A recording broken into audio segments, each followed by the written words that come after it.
पहला, जिनके जीवन में किसी भी से द्वेष नहीं है, किसी भी से द्वेष नहीं, किसी भी से द्वेष नहीं। चराचर जगत में सेवकवाणी, हरिवंश नाम लीन जे अजात शत्रुते सदा, उनके हृदय में किसी के प्रति शत्रुता नहीं। पहला लक्षण है किसी से द्वेष नहीं।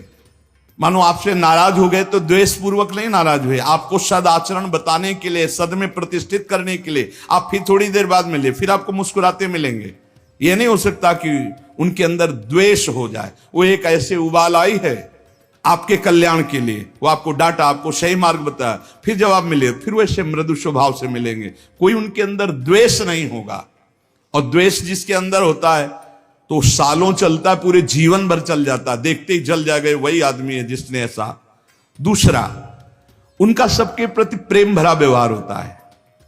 संतों का सबके, एक होता बनावटी प्रेम तुमसे कुछ लेने के लिए, और एक होता निरपेक्ष प्रेम जो भगवत दृष्टि में होता है, उसमें चिपकाव नहीं होता। ध्यान रखना, माया का चिपकाव नहीं होता, उसमें मीठे वचन चाटुकारिता नहीं होती जिसको आप समझते हो कि सांसारिक प्यार नहीं होता। उनमें निरपेक्षता होती है और भगवत भाव वाला प्यार होता है। तीसरा, उनके अंदर भेदभाव नहीं होता अपना पराये का।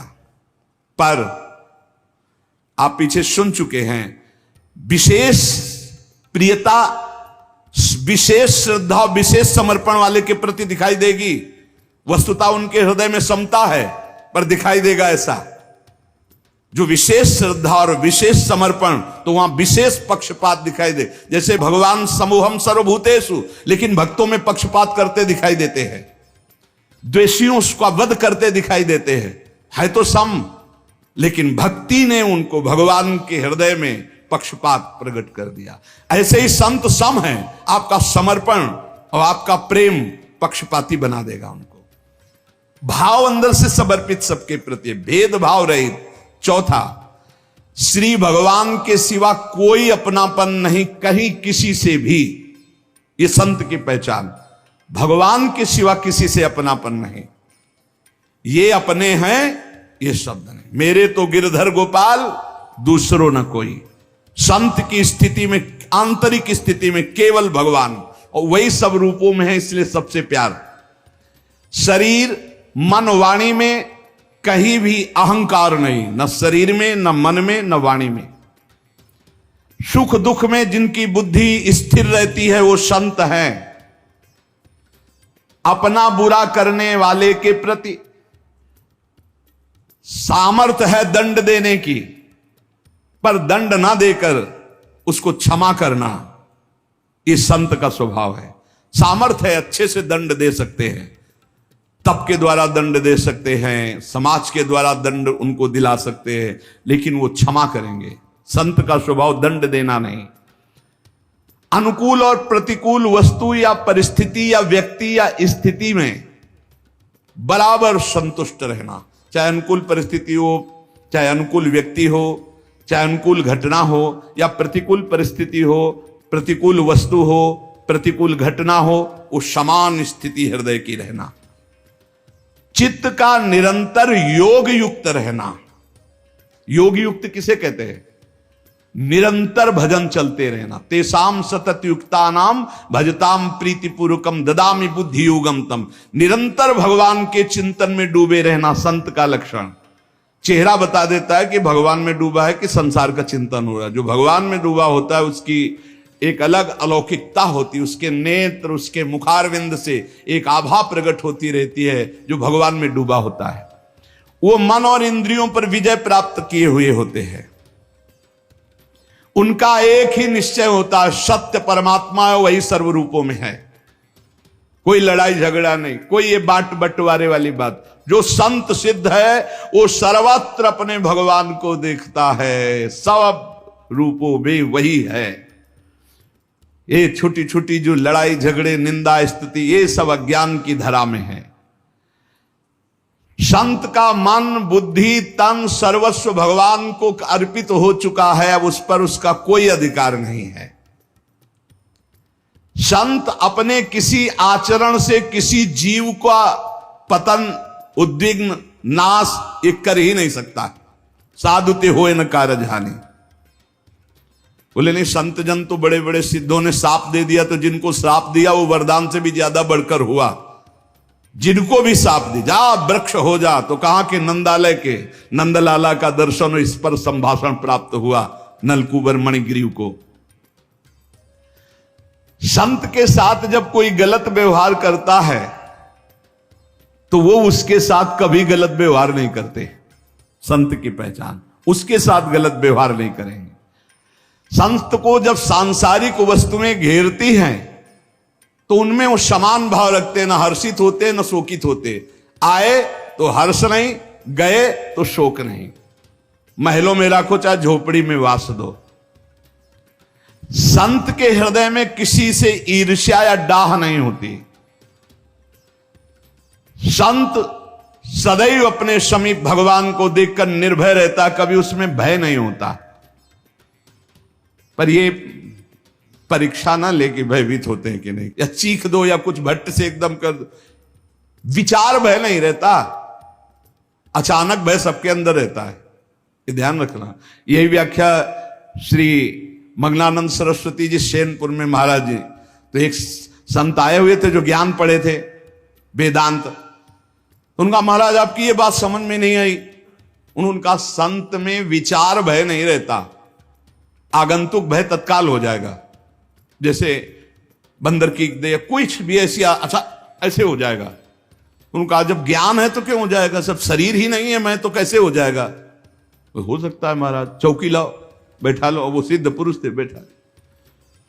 इतने में एक चील जो है बरगद की, बहुत बड़ा बरगद का वृक्ष है, काफी समय तक वहां रहे, बहुत बड़े दूर तक ऐसे बड़ा मनोरम ऋषि मुनियों की पावन स्थली सेनपुर, गंगा जी लहरा रही हैं ऐसे बिल्कुल तट से। बहुत सुंदर स्थान जहां भजन की एकदम वृत्ति रात दिन तन्मयता बनी रहे, कोई विषय नहीं, कोई वहां सांसारिक पुरुषों का आवागमन नहीं। अचानक वो चील बैठा तो एक सूखी छोटी सी डार खर भर कर जो ही उनकी चौकी के पास गिरी सो लुढ़क गए, एकदम ऐसे होकर गिरे। बैठे बैठे बोले महाराज डाल नहीं फटी, छोटी सी गिरी है, ये क्या था महाराज। तो उनका वो पता नहीं कैसे क्या बोले, ये विचार भय नहीं है, आप में इसमें का भय का दोष नहीं है, ये आगंतुक भय तत्काल का है, ये विचार का भय नहीं, आप कोई विचार से भयभीत नहीं हुए। तो यहां कह रहे हैं संत महापुरुष में निर्भयता रहती है। तो इससे पहचान न किया जब कुछ खट्ट से गिरा, कोई आवाज हुई, कोई चीख हुई, वो ऐसे हो गए बोले संत नहीं, क्योंकि भयभीत हो गए। विचार भय नहीं रहता, आगंतुक भय किसी को भी हो जाएगा। अचानक सांप फुस कर दे तो एक बार ऐसे होगा, एक बार ऐसे हो जाए, आप कह रहे तो डर गए, संत नहीं है। नहीं, विचार भय नहीं रहता, आगंतुक भय तत्काल हो सकता है। किसी भी अवस्था में संत को अशांति नहीं होती। जैसे पूज्यपाद सिवड़िया बाबा को आगरे में किसी ने बुलाया, पैदल चलते थे बाबा, जिंदगी में कभी सवारी में नहीं बैठते थे। एक घटना ने बदल दिया।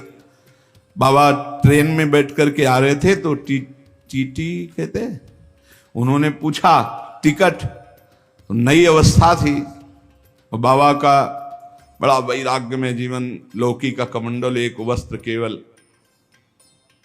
उनका हमारे पास तो टिकट है नहीं, हम सन्यासी हैं। तो क्या सरकार ने सन्यासी को पास दिया है कि आप गाड़ी पे चल सकते हैं फ्री? होंगे नास्तिक प्रवृत्ति के। तो ऐसे पकड़ा और झटका अगले स्टेशन में उतार दिया। बाबा कमंडल से जल लिए और कहा आज के बाद संकल्प लेता हूं जीवन में किसी भी सवारी में नहीं बैठूंगा। पूरा भारत नंगे पैर बाबा चलते थे, पूरे कभी जीवन में सवारी पे बाबा नहीं बैठे। जो आगरे में उनको बुलाया गया तो गए, पर जिसने बुलाया था वो लेने ले गया। तो एक आदमी देख रहा था, उसने कहा बाबा हमारे यहां कृपा करो। बोले चल। तो आलू का गोदाम जो होता है ना, वहीं पास में उनको आसन लगवा दिया और सड़ी हुई आलू, अब समझो गोदाम की सड़ी हुई आलू बाहर फेंकी गई थी और बाहर ही एक छोटी सी कुटिया में हम पूरा। थोड़ी देर बाद वो आ गए जिन्होंने निमंत्रण दिया। अरे बाबा क्षमा कीजिए, विलंब हो गए, ऐसा ऐसा। बोले नहीं, अब आसन तो लग गया, आज आसन यहीं। बोले बाबा इतनी दुर्गंध, यहां कोई नहीं रुकता, ताला लगा के सब चले जाए। बोले नहीं, अब तो कल आसन उठेगा और फिर वृंदावन जाएगी। बस यही, किसी भी स्थिति में उनके हृदय में उद्विग्नता या अशांति नहीं होती। संत सदैव मन और वाणी शरीर से पवित्र रहते हैं। संत अहित का त्यागी होता है, ना अपना हित होगा ना दूसरे का अहित होगा। संत निरपेक्ष होता है, आसक्ति और कर्तापन अभिमान से रहित होता है, अनुकूल और प्रतिकूल परिस्थिति से परे होता है, किसी भी स्थिति में शोक नहीं होता, किसी भी वस्तु व्यक्ति की चाह नहीं होती, शुभ अशुभ कर्मों का त्यागी होता है, शत्रु मित्र में समान, मान अपमान में समान, सर्दी गर्मी में समान, सुख दुख में समान, किसी भी पदार्थ में आसक्ति नहीं, निंदा स्तुति में समान, वाणी से भगवत चर्चा, मन से भगवान का चिंतन, शरीर से भगवान की क्रियाएं, किसी भी परिवार वाले से प्रीता ना होना। संत अपने जहां वास कर रहे हैं वहां प्रीता न होना कि मेरा घर है, हर समय परमात्मा में स्थिति रहना, ये बाह्य संतों के लक्षण हैं। संत भगवान कभी कभी भगवान के गुप्त संकेत पाकर कुछ ऐसी लीलाएं करते हैं जो लोकोत्तर हुआ करती, समझ में नहीं आता ऐसा कैसे हो सकता है। जैसे जो अनासक्त पुरुष हैं वो आसक्ति की लीला दिखाई दे सकती है, जो निर्विकार पुरुष हैं उनमें आपको विकार की लीला दिखाई दे सकती है। भगवान का गुप्त संकेत पा करके कुछ ऐसी लीलाएं संतों में पाई जाती है जिनको समझ पाना कठिन है। वो ऐसी बालवत लीलाएं करते हैं जिनको समझने में ऐसा लगता है कि कोई सिद्ध पुरुष नहीं है, कोई उत्तम भागवत नहीं है, कोई महान ज्ञान प्राप्त नहीं, और बहुत उच्च कोटि की दशा के होते हैं। या अनन्य वद्यानि कर्माणि तानि सेवितव्यानि नो इतराणि यनस्यात्मकम सुचरितानि तानि त्वयोपास्यानि न इतराणि। संत जन जो आचरण करते हैं वो बड़ा बंदनीय होता है, परिणाम में देखने में जरूर ऐसा लग सकता है कि ये मलिन कर्म है, ऐसा तुम्हें दिखाई दे सकता है, लेकिन उसका परिणाम बड़ा मंगल हो जाएगा। शास्त्र विरुद्ध उनमें नहीं हो सकता। आपको लग सकता है, जैसे कल सुनाया था कि वो डंडा लेके दौड़े, पर वो मारने के लिए नहीं था। देखो चाकू दोनों निकालते हैं, एक डॉक्टर निकालता है, एक चोर निकालता है। चोर चाकू निकालकर तुम्हें घाव देगा, पीड़ा देगा, लेकिन डॉक्टर भी घाव करेगा चाकू से, लेकिन वो पीड़ा का हरण करके तुम्हें स्वस्थ करेगा। संतों की कुछ ऐसी चेष्टाएं हो सकती है जिनको आपको लग सकता है कि ये द्वेष वश ऐसा कर रहे हैं, या क्रोध वश कर रहे हैं, या आसक्ति वश ऐसा कर रहे हैं। नहीं, उसमें इस पर कह रहे संत भगवान के गुप्त संकेत का इशारा पा करके कुछ ऐसी चेष्टाएं करते हैं जिनको साधारण लोग नहीं समझ सकते हैं, क्योंकि लोकोत्तर पुरुष के कार्य लोकोत्तर पुरुष ही समझा करते हैं, साधारण बुद्धि से समझना असंभव है। इसलिए तुम्हें संतों के जो भगवत प्राप्त महात्मा है उनके आचरणों में दोष नहीं देखना। तो क्या दोष होते हैं क्या? कदापि नहीं, कदापि नहीं। शास्त्र विरुद्ध दोष हो ही नहीं सकते। संतों का एक भी आचरण दोषयुक्त नहीं होता, सत्य ज्ञान और रहस्य से ओतप्रोत होता है। इसलिए हम अपनी अदूरगामिनी विपरीत दृष्टि से देखकर दूषित या निंदित मान लेते हैं। एक महात्मा ने हमें इसका रहस्य बताया था, जो पूज्य महापुरुष है, उनकी दृष्टि, उनके आचरण। कई बार हमने भी आपको बताया है कि परमानंद जी जैसे किसी से मिलते तो आपने कभी बहुत दिन से नहीं खाया, आप हमें दीजिए यार, बड़ी ऐसे शब्दों का उच्चारण करते जिससे लगता कि स्थिति क्या है, अभी तो रसेंद्री में स्थिति, बिल्कुल स्थिति नहीं है। भगवान उनको आदेश करते हैं कि आप अपने को ऐसे, तो भगवान के यंत्र है, जैसे भगवान चलाते वैसे। सच्ची माने अहम का जब नाश हो जाता है तो बड़ा आनंदमय जीवन होता है। बाहर से लोगों को दिखाई देता है, क्योंकि वो संकल्प विकल्प और अहंकार से चलते हैं। जब भगवान के हाथों में अपने आप को, एक संत ने बताया कि जब भगवान के हाथों अपने आप को सौंप देते हैं तो भगवान अपने हाथों की कठपुतली बनाकर संतों से जगत मंगल कराते रहते हैं, जगत मंगल। अब क्या होता है कि उन्हीं सिद्ध महापुरुषों की हम नकल करेंगे तो हमारी दुर्गति हो जाएगी, हमारा सर्वनाश हो जाएगा, क्योंकि हमारी स्थिति तो है नहीं, उनमें संभालने की स्थिति है। वो आपको ऐसी धरा से उठाकर अध्यात्म की ऊंचाई पर पहुंचा देंगे जहां बड़ी साधना से भी नहीं पहुंचा जा सकता। इसीलिए तात स्वर्ग अपवर्ग सुख धरी तुलाए कंग, तुलनताय सकल मिल जो सुख लव सत्संग। जब शास्त्रों का सम्यक स्वाध्याय होता तब ये बात समझ में आती है। अपने आप को केवल अगर भगवत विश्वास, पहले तो हमें लगता है कि प्रार्थना करनी चाहिए भगवान से कि हमें संत समागम दीजिए, स्वयं परिचय नहीं बनाना चाहिए किसी से, और भगवान से प्रेरित करे कि आप जानते हो हमको और संतों को भी जानते हो, तो आप अपने सिद्ध संतों से, शुद्ध संतों से, भगवत प्रेमी महात्माओं से संबंध, और जब मिल जाएं तो बस ऐसे हो जाओ जैसे वो चला रहे हैं वैसे चलो, ठीक स्थान पर पहुंच जाओगे। तुम्हारी बुद्धि मलिन है, तुम्हारी बुद्धि विषयी है, तुम्हारी बुद्धि अहंकार से युक्त होकर चलती है, उनके सहारे हो जाओ। बिल्कुल आपको लगेगा ये नाव डूब रही है, सच्ची मानो ना पानी रह जाएगा ना डूबना रह जाएगा। तुम्हें बिल्कुल लगेगा कि अब तो गए नहीं, बिल्कुल स्थिर हो गए। तुम परिणाम में देख लेना, परिणाम तक तुम्हारी बुद्धि नहीं पहुंचती, क्योंकि वो बहुत सूक्ष्म परिणाम है, सूक्ष्म तरम, सूक्ष्म से भी सूक्ष्म परिणाम है, और इसी का दुरुपयोग किया जाता है। इसी साधुता की महिमा का फिर पाखंड के द्वारा दुरुपयोग किया जाता है, इसी का नाटक किया जाता है, इसी का पाखंड किया जाता है, तभी वो फिर मलिनता आ जाती है।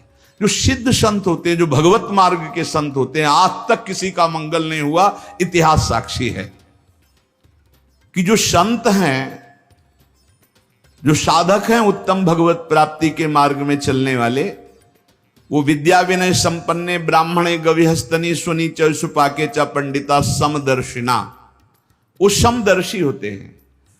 वो विद्या विनय से संपन्न ब्राह्मण में, गाय में, कुत्ते में, चांडाल में, हाथी में एक ही परमात्मा तत्व को देखते हैं जो है विराजमान है। पर कुछ लोगों का कहना है कि बर्ताव समान होना चाहिए। बर्ताव समान हो ही नहीं सकता, बर्ताव में विषमता होगी, दृष्टि में समानता होगी। वो अज्ञानी है जो वर्ताव में समानता की बात करे। कल चर्चा हुई थी कि वर्ताव में समानता हो ही नहीं सकती। कुछ लोग इसका उल्टा भाव लेते हैं कि वही समदर्शी, वही ज्ञानी है, वही महात्मा जिसका व्यवहार समान हो। व्यवहार समान नहीं हो सकता, व्यवहार में भेद होगा, विषमता होगी, संभव ही नहीं है। जैसे कल चर्चा हुई थी कि हमें हाथी का पेट भरना है और कुत्ते का पेट भरना है, तो जिससे हाथी का पेट भरेगा उससे कुत्ता खाएगा ही नहीं। बड़े बड़े पत्ते, घास, डाल, उससे उसका पेट भरता है, और कुत्ते को रोटी दे दो उससे पेट भर जाएगा। दृष्टि में दोनों समान है, लेकिन आहार का भेद है और व्यवहार का भेद है।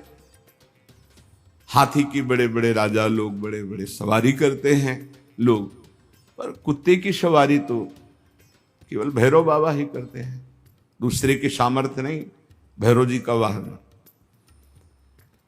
गाय का एक ही लाइन में रखा गया है, विद्या विनय संपन्ने ब्राह्मणे गवि हस्तनी। गाय, इनमें भगवत दर्शन कर रहे हैं। सुनी सोपाके चा पंडिता समदर्शिना, चांडाल में, कुत्ते में, हाथी में, सब में भगवान का भाव करना, लेकिन व्यवहार नहीं हो सकता। व्यवहार में विषमता रहेगी। व्यवहार में जो क्षमता करता है या तो पागल है और या उसको ज्ञान नहीं है। व्यवहार में विषमता बनी रहेगी। जैसे हम एक ही खाद्य से सबको पुष्ट नहीं कर सकते, सबका अलग अलग खाद्य है, विलक्षण है। व्यवहार में विलक्षणता रहेगी, व्यवहार में विषमता रहेगी। जैसे हमारे अपने संपूर्ण देह है, पर अलग अलग विषमता है। आंख देखने का काम करती है, कान सुनने का काम करती, जबान बोलने का काम करती, रसेंद्री स्वाद का काम करती। व्यवहार में भिन्नता है। ऐसा नहीं कि व्यवहार में समानता। अपने ही शरीर में हम नहीं कर सकते। नीचे के अंगों को छूने के बाद हाथ धोते हैं, ऊपर के अंग छूने पर कोई बात नहीं होती। तो विषमता क्यों? कि शरीर तो तुम्हारा ही है ना, फिर व्यवहार में विषमता क्यों? बोले नहीं, जो व्यवहार में विषमता है वो होनी ही चाहिए। अगर नहीं होगी तो या तो वो मूर्ख है या उसके ज्ञान नहीं है, उसे शास्त्रीय ज्ञान नहीं है। तो यहां कह रहे हैं जो संत ऐसे होते हैं उनके व्यवहार की विषमता को देखकर कहीं ये ना समझ लिया जाए कि इनको ज्ञान नहीं, क्योंकि ज्ञानी वही है जो सम है। व्यवहारिक विषमता को देख करके संत पर दोष दर्शन न किया जाए। कल चर्चा हुई थी, जैसे माता, बहन, पुत्री, पत्नी, चारों स्त्री शरीर हैं पर व्यवहार में विषमता रहेगी। पत्नी के साथ व्यवहार और होगा और माता, बहन, बेटी के साथ परम पूज्य धर्म में व्यवहार और होगा, पत्नी का धर्म में व्यवहार और होगा। वो ज्ञानी है, वो चारों में ब्रह्म एक ही देख रहा है, लेकिन व्यवहार जो पत्नी के साथ है वो अगर तीनों के साथ दृष्टि मात्र कर ले तो वो अपराधी माना जाएगा और दुर्गति को प्राप्त हो जाएगा। जो माता, बहन और बेटी पर जो पत्नी के साथ व्यवहार है वो व्यवहार की सोच ले तो वो नष्ट हो जाएगा। व्यवहार में विषमता है और दृष्टि में समता है। जो ज्ञानी महापुरुष, संत महापुरुष हैं, प्रश्न होता है कि लोग उनकी निंदा करते हैं, अपमान करते हैं, तो निंदा और अपमान होने पर क्या उनको दुख होता है? जैसा अपने को हो, कोई निंदा करे, अपमान करे तो दुख होता है, स्तुति करे, सम्मान करे तो सुख होता है साधारण को। तो क्या जो भगवत प्राप्ति के मार्ग में चलने वाले साधक हैं, संत जन हैं, जिनको भगवत प्राप्ति हो चुकी, दोनों को समान ही कहा जाता है। एक जो भगवत प्राप्ति होने वाला है साधक, जो भगवत प्राप्ति की तीव्र लालसा है, और ये जो भगवत प्राप्त है, ये एक ही पंक्ति में है, कोई अंतर नहीं इनमें। संतों की निंदा या अपमान जब होता है उनको दुख होता है कि नहीं? अगर दुख नहीं होता तो क्या खुशी होती है? कैसी स्थिति होती जब संत की निंदा होती और अपमान होता है? पहले तो समता की बात का कि संत के आचरण में विषमता दिखाई देगी, उसकी दृष्टि में समता होती है, जैसे उदाहरणों में बताया गया। अब यहां उत्तर दे रहे हैं कि वो दोनों बातों से ही बड़ा विलक्षण होता है। जब कोई निंदा अपमान करता है तो साधारण मनुष्य को दुख होता है। तो आपने पूछा क्या उनको दुख होता है? बोले नहीं। तो क्या उन्हें सुख होता है? बोले नहीं। एक विलक्षण स्थिति होती जो दुख सुख से परे है। अब लोगों की स्थिति केवल दुख और सुख में होती है और संत की स्थिति दुख और सुख से परे होती है। सुख दुखे समय कृत्वा, न हर्ष है न शोक है। जहां मान, अपमान, निंदा, स्तुति में किंचन मात्र न हर्ष न शोक, वो संत है। न शोक हुआ न हर्ष हुआ। तो क्या संत की कोई निंदा करे, अपमान करे तो वो लोग प्रतिकार नहीं करते? दोनों बातें हो सकती हैं। अपमान, निंदा होने पर वो शांत सम भी रह सकते हैं और भारी प्रतिकार भी कर सकते हैं। भारी प्रतिकार करने पर भी उनके हृदय में न राग है न द्वेष है। दोनों बातें हैं। वो प्रतिकार भी कर सकते हैं, जगत मंगल के लिए करना पड़ेगा। जैसे कबीरदास जी ने भीड़ ना जमा हो इसलिए काशी की एक वैश्या को लेकर पूरी नगरी में घूम गए। अब लोगों की श्रद्धा तो ऐसे ही है, कोई विशेष निष्ठावान होते हैं, नहीं तो सद्गुण और वाहवाही को देखकर भीड़ इकट्ठा होती है। सद्गुण और वाहवाही, जरा सा दुर्गुण दुराचार का प्रचार हो जाए, जरा सा झूठी, भीड़ हटने लगेगी। वो तो फिर लीला करके ऐसे, वैश्या ने जे देखा कबीर शाह आए तो प्रणाम किया, कहा भगवान मेरी गली में आना आपकी निंदा का कारण हो जाएगा। तो उनका बेटा कुछ ऐसा ही मैं करवाना चाहता हूं कि हमारी निंदा हो, क्योंकि बहुत भीड़ आती है, भजन में विघ्न पड़ता है। बोले प्रभु जैसी आज्ञा। तो गंगा जल की बोतल हाथ में लेके अब तो पूरी काशी नगरी में हाहाकार मच गया। कोई कहता हम पहले से कहते थे ऐसे ही है, कोई कहता नहीं नहीं ये इनकी लीला है, बिल्कुल नहीं मान सकते, कुछ भी करे ये साक्षात भगवत प्राप्त महापुरुष है। बड़ी अलग अलग भावनाएं। कुछ ऐसे चुटके जो निष्ठावान थे वो जाकर दंडवत करते, बका भीड़ तो खत्म हो गई, राजा को अश्रद्धा हो गई काशी नरेश को कि ऐसा कैसे नहीं। अगर लीला भी करनी तो ऐसी लीला जिससे हजारों की श्रद्धा का नाश हो जाए। बहुत कबीरदास जी वहां गए तो उतर के साष्टांग दंडवत करता, श्रद्धा ही खत्म हो गई तो साष्टांग दंड, तो जल लिया और शांत शांत शांत। उनका अब क्या लीला कर रहे हो, अब क्या शांत शांत? बोले जगन्नाथपुरी में उनके पार्षद के वस्त्र में आग लग गई, तो आग लग रही थी, उसको शांत किया है। यहां से जगन्नाथपुरी की आग शांत कर रहे। तुरंत घोड़े दौड़ाए। कुछ समय बाद सूचना आई कि हाँ कबीरदास जी यहां थे, उन्होंने ही आग बुझाई। तो उनको लगा रहे तो सिद्ध चमत्कारी पुरुष। तो कभी कभी अपनी निंदा और अपनी प्रतिष्ठा का जो नाश करने वाले व्यवहार हैं, वो दूसरों के कल्याण के लिए उनका प्रतिकार भी किया जाता है। जरूर ऐसा होता है, जीवन में ऐसा होता है। जो भगवत मार्ग में चलने वाले होते, ऐसा कुछ को सह लिया जाता है और कुछ का प्रतिकार किया जाता है। कभी कभी संत महापुरुषों को अपनी निंदा और अपमान करने वालों का भारी प्रतिकार करना पड़ता है, उनको उतरना पड़ता है। क्यों? क्योंकि हजारों की श्रद्धा का विषय होता है, हजारों की श्रद्धा का नाश उसमें हो जाता है। संसारिक पुरुषों को ऐसा लगता है ऐसा कैसे हो सकता है, तो तुम प्रभु को नहीं जानते इसलिए तुम्हारे हृदय में ऐसा। एक दिन चर्चा में सुनाया था कि अगर पत्थर में कमल खिल गए हैं ऐसा कोई कह दे और वो नाम जापक है तो मान लेना ऐसा हो सकता है। पत्थर में कमल खिल गए क्योंकि वो भगवान का भक्त है, वो नाम जापक। कर तुम अकर तुम अन्यथा कर तुम सर्व समर्था सा ईश्वरा। उन्हीं भगवान के प्रताप से सब हो रहा है, उन्हीं के भगवान के, तभी उसी प्रताप को तो तुम देखो, उसी प्रताप को देखो। तो क्या वो मान प्रतिष्ठा की प्राप्ति स्वीकार करते हैं संत जन, या मान प्रतिष्ठा को विरोध कर देते हैं? तो कहते देश काल और परिस्थिति को देखकर दोनों कर सकते हैं। वो मान प्रतिष्ठा का धज्जियां भी उड़ा सकते हैं और बड़े आदर से मान प्रतिष्ठा स्वीकार भी कर सकते हैं। कैसा भावुक भक्त है, अगर वो बहुत सच्चाई से भावुक भक्त साष्टांग बहुत प्यार से अगर देख रहे हैं कि नौटंकी नाटक, तो विरोध भी कर सकते हैं। दोनों बातें उनके अंतर्गत है। तो महापुरुष की फिर पहचान कैसे व्यवहार में हो कि ये भगवत प्राप्त महापुरुष है? पहली बात तो महापुरुष ही महापुरुष को पहचान सकता है, दूसरा पहचान ही नहीं सकता। दूसरी बात, व्यवहारिक क्रिया से महापुरुषों को तो पहचाना ही नहीं जा सकता है। इतना जान लीजिए, चाहे वो सिद्ध होने के योग्य साधक हो या सिद्ध महापुरुष हो, वो दोनों, उनका जो व्यवहार होगा वो शास्त्र सम्मत और सत होगा, किसी का अमंगल नहीं हो सकता। शास्त्र सम्मत सत और किसी का मंगल नहीं हो सकता।